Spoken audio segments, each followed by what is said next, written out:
Parenting is the hardest job, and there is not a close second. Raising high-performing teen athletes or performers? That's a high-stakes job. I'm Nate Crandall, joined by fellow certified high-performance coach Steve Galley. We coach ambitious parents like you, and also your high-performing teens, because when you both level up, connection and results don't just improve, they multiply. Welcome to the Stop Parenting and Start Coaching podcast. We have some burning questions for you. Are they getting enough? Not sure how to answer that question. I feel like if I was a listener, I might want a little bit more information. Yeah, it could go a lot of different directions, right? Funny that you should hit the yawn button there because... What? Yeah. Oh, that's an inspired hit. That's what we're talking about today. We talk a lot about equipping, encouraging, and empowering our kids. Like this gets to the equip. And it's so easy to get hung up on I'm buying them the equipment, I'm doing all those things. We think of equipping that way. One of the most important things to equip your kids with is the energy necessary to be as good as they want to be. And that's what we're getting into today. Are they getting enough sleep? Because that is one of the absolute cores towards having enough energy to go out and be a high performer. I agree. And Mr. Crandall, when I hear the word recovery, why? Because I think if we actually defined what was going on during sleep, if we really dove in deeper, to use a worn out cliche, that we would understand that this is really brain development. Mm-hmm. This is where we are building performance capacity for the next day and the next day. And I think we just hear recovery and we yawn and just say, yeah, I get it. I know. Yes, we do. It's intuitive. We get it. We understand it. We know when we sleep, but how do we actually make it happen? And I think our high-performing parents really want to make this, like they want to figure this out because they know it, but we all struggle to get this into practice. Yeah, it would be easier for me to tell your kids, Nate, about sleep than to tell my own teens about this. But I am excited. If you hang around to listen to this entire episode, we're going to give you the sleep starter pack. Yeah. And there are no pills in this pack. I just want you to know. This is a pack. No melatonin. There are no pills. It's just a starter pack. But I know that I wish I would have had this starter pack. It would have helped me to think much more deeply about the situation back when my teens were involved in school and athletics and performance and activities. So I think the parents they'll really enjoy the sleep starter pack. Yeah. And the reframe here is often bedtime becomes a fight. This is not about making bedtime a fight with you and your kids. This is equipping you as parents to have a conversation with your teens about equipping them with the sleep they need to be as good as they want to be. And so we're going to share 8 things to help you as a parent get ready to have that conversation and be able to really equip your kids. So we're going to equip you so you can equip them. So we're going to jump in. Do you want to go first? What? I'll go first, but did you say 8? 8. No, we're going to go fast. Oh, we're going to go fast. Yeah, so we're going to zip through these things really fast. And if you need to listen to the episode again, so you might even want to slow this one down to make sure you catch them. No, don't slow it down. Turn this baby up to 1.5 minimum. We do sound better at 1.5. Is even better. We have been told 1.5 is the sweet spot for Nate and Steve. Okay. No yawning allowed, Coach Crandall. I'm not yawning. Okay, can we just establish this fact right off the bat that there are, without going into the boring, endless research, we could do quotes, 2.5 to 3 hours of an episode on this one thing alone, and we're going to sum it up fast. Teens need 8 to 10 hours of sleep. That's a 2-hour leeway there because it depends on the individual, but we're talking minimum 8, up to 10. Don't fight us on this. The lab coats and the scientists have made this very clear. So that's kind of our benchmark for the amount of sleep. I do want to add a quick highlight there. What? You're going to add? I thought this was going to be quick. Oh, it is quick. Please notice 8 is the floor. 8 hours is the floor. And so if you're getting 8 hours, that's awesome, but that is the minimum requirement. That would be like getting a 61% on your math test because you pass, but you got a 61%. There you go. And a lame dad joke, grandpa joke observation would be if your teen is sleeping on the floor, that is not optimal. Okay, the next one, Nate. Second one. So one thing that you need to know about your teens and their sleep, they are biologically wired to go to bed later. Their melatonin production shifts. This is, again, super scientifically supported. Kids can go to bed earlier.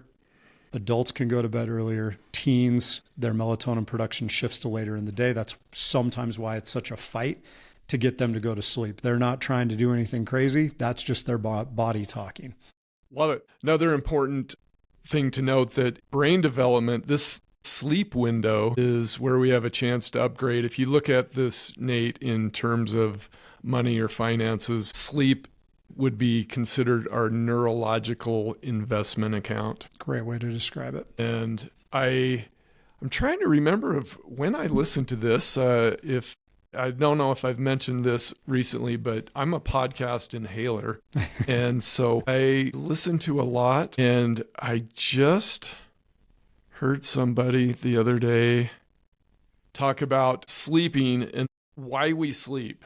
Like if you were going to explain this to an alien, it's like, why do you guys sleep? Brain is bombarded with so much information and so much input that sleep is a way for us to kind of wash our brain, which isn't that far off because studies show that our brains are flooded with chemicals, and it is kind of a squishy, smushy organ, and it needs cleansing and upgrading during the night.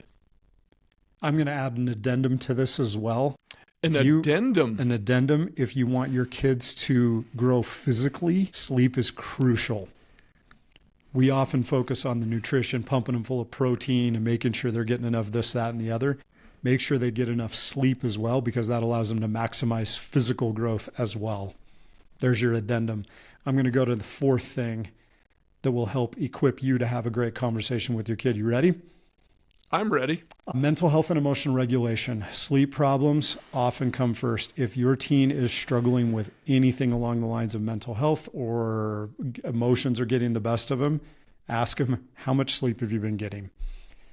And I have found that teens are actually really open to answering that question honestly when you bring it in this way. If they're struggling, they get angry really fast. So I noticed you've been snapping at people a lot lately. How much sleep are you getting? And they'll usually be like, oh, great. Now I have an excuse for why I've been snapping. They're not mad at me for being mad. They're helping. They're trying to understand what I'm going through. So here's a great thing to think about. If your teen's more anxious, more reactive, or they've been kind of down lately, check in on their sleep, because it's a prime suspect, not an afterthought. I love it. Okay, our next item, and this is one that I can speak to personally, Nate, both as a teen, as a middle-aged Ironman triathlete, and pickleball performer. Well, and now I'm not middle-aged anymore. Now as an elderly pickleball player. If you ever call yourself elderly again, I'm coming after you. Who is dealing with a serious hamstring issue that I'm getting better. Starting to heal, and that's nice. But when teens, this is actually everybody, but we're specifically focusing on teen athletes. If they aren't getting enough sleep, their risk of injury goes up and the rate of their healing drops. It's so critical that there is actual measurable improvement shown with teens as far as preventing injury. Also the cognitive part of this too. But one thing that teens really like to do is play their sport, is to be involved in their activity. And I think this is one angle that you can really use with the teens to motivate them and help them to understand the importance of sleep, Nate. And that is, this gives you a better chance of staying on the field, staying on the stage, staying on the court. Because if you just miss one extra deep sleep cycle, your chance of injury risk goes up. And then let's take the injured athlete. You want to get back on the court faster? You improve your odds of getting back on the court faster by improving your sleep and making sure you're getting that good solid 8 to 10, 8 at the bottom. I tend to like being between the 9 and 10 range. Helps a ton. The reaction time is my add-on here. It makes them more responsive. When they have enough sleep, they're able to react faster. And you said this earlier to me when we were talking about this. Fatigue stills milliseconds, and milliseconds decide outcomes. Like, that's the difference sometimes between winning and losing, is just a millisecond. You're a half second too slow, half second too fast. You don't quite catch the ball. I think I'm quoting Al Pacino on that one. Yeah. Well, and hey, what if we were talking music? Yes. Gosh. You're late playing your part. Mm-hmm. What if we're talking about being on the stage? You miss your entrance. Your timing on your lines is off. Fatigue. Fatigue makes cowards of us all. That's a great quote there too. This is another thing that's very important for you as parents to be ready to have the conversation with your kids. The trap that most high achieving homes will fall into is that weekdays we get early morning alarms and weekends we sleep in.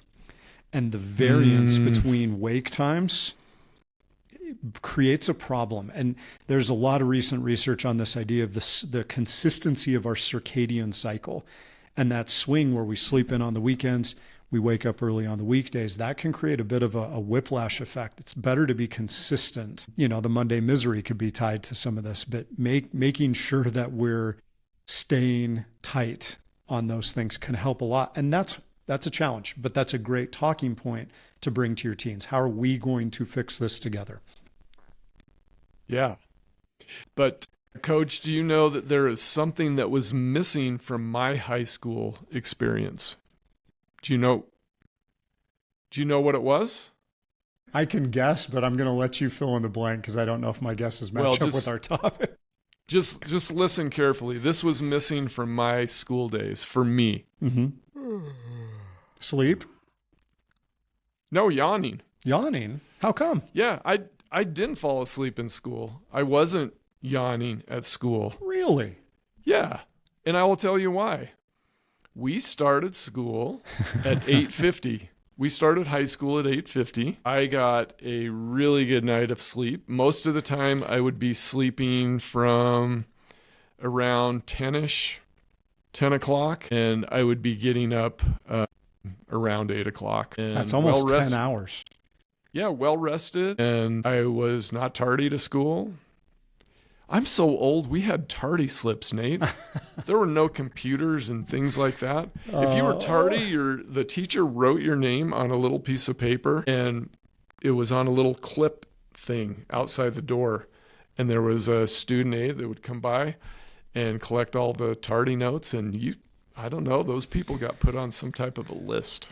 Well, Steve, this topic you brought up here makes steam come out of my eyeballs, my ears, and my nostrils. This is just such a hot button topic for me.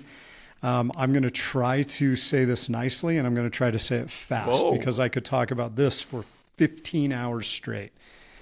Parents, do everything in your power. Call the school board, call the district, call your principals, because like Steve pointed out, his school started at 8:50 a.m. We need to have high schools start at 9 a.m. or later, and there is decades and stacks of research that support this, and there is unlimited benefits that happen because in our kids and in our communities when schools do this. And the refusal of these people to not put this into practice in every single high school in our country is sad, and it makes me very upset. Get on this, get out, talk to whoever you need to make it happen, because it's hurting our kids. And it's a preventable issue if our communities and our schools are willing to get on board with it. Let's go fix it.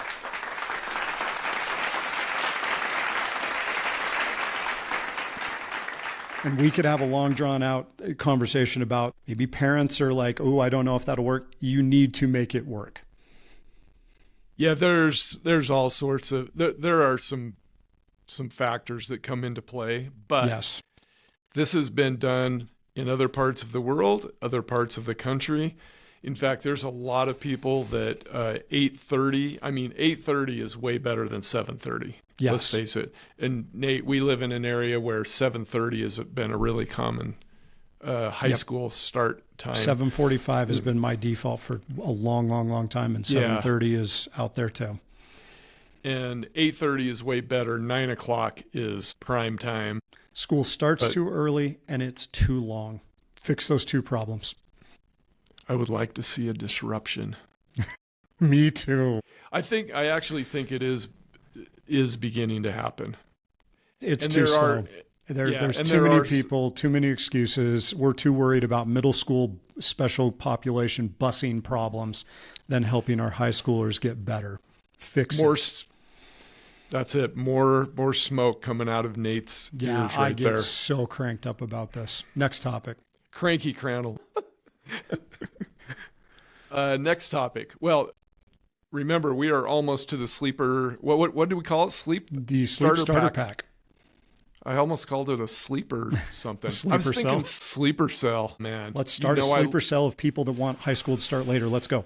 Yeah, I love my espionage books. Okay. Mm-hmm.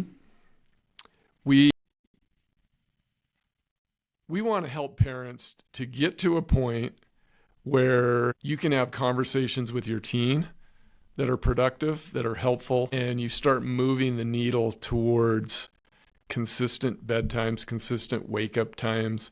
We believe that you build from the wake-up time, and that's the simplest place to start. And so, there's so much research that proves that this is the way to approach this, because it will align with their circadian rhythm much better. So with that, Coach Crandall, could you lead us into the sleep starter pack? Oh, I just wanted to add a little bit more because I love to do my addendums here. One of the things the parents can talk about their teens with is the last hour of the day. And this is a good thing to remind your teens of. You're not trying to be a jerk parent that's enforcing a super strict bedtime. It's like, hey, let's reduce bright lights and stimulations. The consistency beats perfection. Let's make sure that we're helping you be the best. And focusing on that last hour and structuring it in a good way is a great conversation to have. So now the starter pack. So step one for the starter pack, and Steve introduced this wonderfully, name tomorrow's reality. What time do you have to wake up tomorrow? That's the best place to start, is just have that conversation. What time do you have to wake up tomorrow? Step two, Steve. Can I add an addendum to that? Yes, I'm so excited. So, and I've often talked about this with students, mainly the ones who are always late to the first period of the day, and asking them, instead of telling them, hey, you need to be here on time, I just start asking them, so what happens between when you wake up and when you actually get here? And I think doing a little bit of detective work, it actually helps them. And I saw some that they were able to make the shift and make the change. And they were realizing that, okay, I was giving myself 30 minutes or 25 minutes of time between wake up and arriving at the school. And yet there was 40 minutes of things that had to be done. Yeah. And poor strategy. Good job being a great, significant, non-parental adult. Thank you very much. Appreciate that. Yeah. It's yet another way to weird. highlight what we do and the importance of this coaching stuff that we're talking about. Sometimes it's better for your teen to have that conversation with somebody else. For sure. Did you notice how weird that was? The studio audience, like, they abruptly stopped cheering. Hey. They were cheering loud and then they abruptly stopped. Okay. Yeah. The second part of the starter pack is count backwards. Count backwards for the W. So if you have that wake up time, then decide, let's just use the number 9 in between the 8 and the 10 hours. Count back 9 hours. That's your target sleep window. Finish us off, which you started talking about this earlier. Yeah. Once you know that bedtime, don't argue it. It's not an argument. Just start a wind down. Okay. So we know we've got to get to bed by 10 p.m. 9:15, phones are going off. We're winding down. There you go. And now you know. Name tomorrow's reality, count backwards for the win, and set a wind down start. And I feel like we should end with something other than a yawn. Yeah, that's it. Actually, right there, laughing. The laugh? Yes. Yeah, because parents, when you start making this happen, it's going to be so comical that you're going to say, how did we make this work? I mean, we just, yeah. In our work as certified high performance coaches, we spend time talking about energy specifically because it's so important. Have that conversation, and you've got some great tools to get started with, parents. Have that conversation about energy and how much their energy can make a difference for your kids. Help them know you're helping them, and it's going to go great. Yes, parents, please share this with a friend, another parent of a high school athlete or performer. And also, tune into the next episode. I can't even remember what number we're on, but tune into the next episode where we are going to continue to explore how to discuss this sleepy topic with your teen athlete or performer. Nate Crandall and Steve Galley would like to thank you for tuning in to this episode. If you love what you're experiencing and learning from the Stop Parenting and Start Coaching podcast, please like, comment, and or leave a glowing review of this episode and the show. And to further help Nate and Steve expand their reach and impact thousands of parents, athletes, and performers, please share the show and subscribe to the Stop Parenting and Start Coaching podcast channel on YouTube. And if you want to explore further to see what Nate and Steve are creating to help parents of athletes and performers everywhere, please visit their website at createtransformbecome.com. That's createtransformbecome, all one word, .com. There you will find a growing number of tools and resources to help you elevate your parenting. Thanks again for tuning in. Now go create a magical relationship with your athlete or performer.